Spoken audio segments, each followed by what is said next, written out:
Đã chi vậy ba?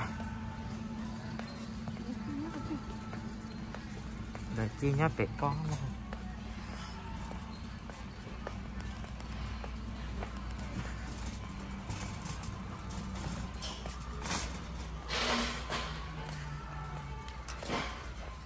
Cái này đi, đã chi ha.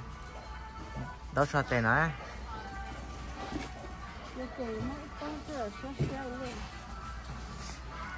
Sẽ là một cái lái liền nó này.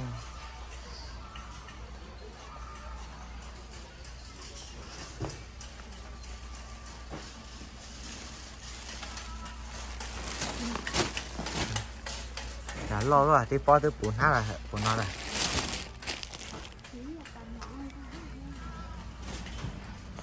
Ồ, chắc có tôm nó ra.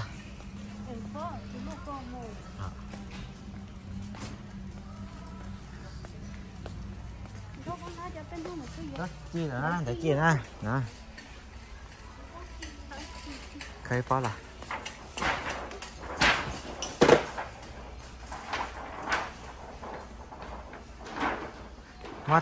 Mất số nó ha. Nó đây. À. Ở trong đây.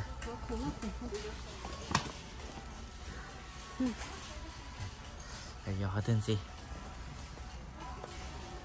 Giá chuyện gì? Hả?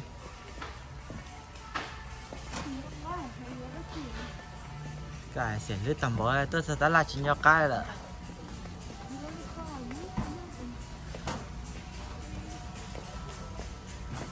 đầu tiên có mà tôi nhiên ơi.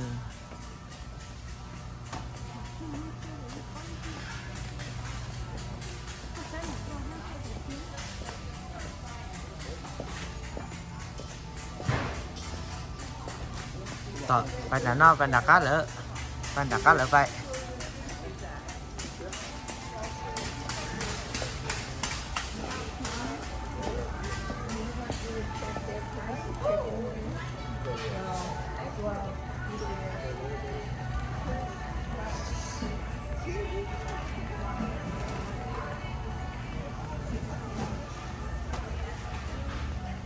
Phải dọn cái ha. Phải thật có ha. Chắc không tỏ là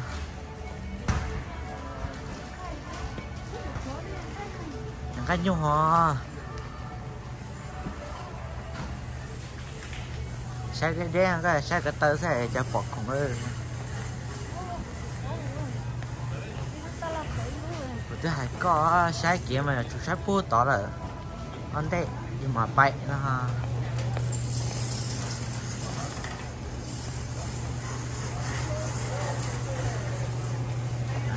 Cái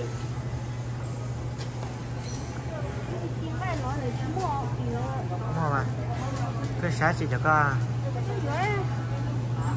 cho cụ vô chưa cho có no no cho tao có tao mà sáng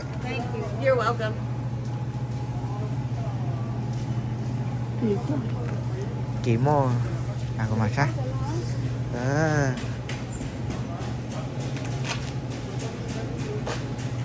ô bây giờ đây là nó để nó ô để nó kỹ rồi đó chỉ cho ý ha đó của nó lâu chỉ tiêu nó để nó bớt cho nó chỉ cho ý nó để chỉ cho ý kìa nó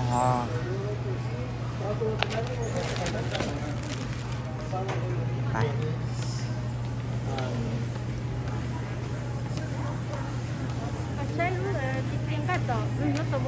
đây tôi sẽ trả kho cuốn đã đây mà cho ha để chụp ảnh đi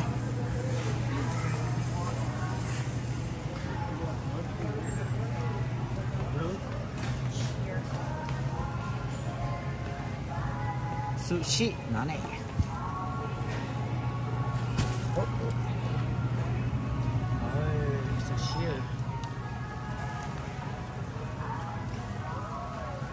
mấy cái to quá.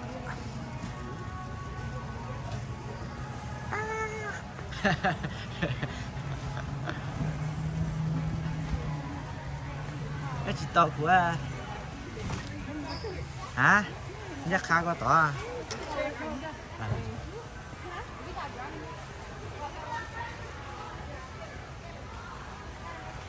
Bye mua cháu nên có chị sẽ nói.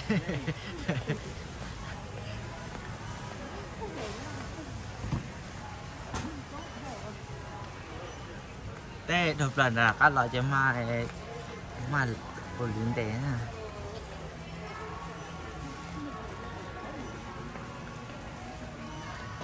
chắc không đó.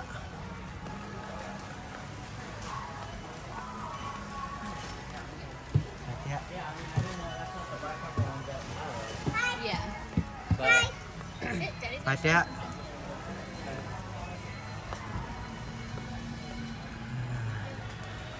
Chắc chắn có